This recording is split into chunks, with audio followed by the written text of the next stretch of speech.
हाथवा धर के कन्यादान कैनी पापाजी, शंखा पानी ढार के वीरान कैनी पापाजी, शंखा पानी ढार के वीरान कैनी पापाजी।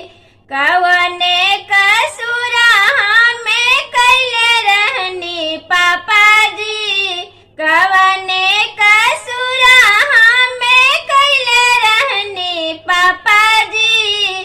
अपनी हथवा छोड़ा देनी पापाजी, स्वामी जी के हथवा धरा देनी पापाजी।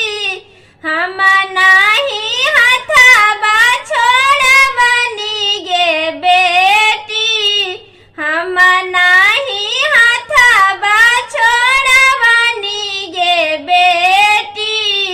दुनिया के ये दस्तूर है गे बेटी, दुनिया के ये दस्तूर है गे बेटी। हमारी हथवा दुई चारी दिन गे बेटी, हमारी हथवा दुई चार दिन गे बेटी।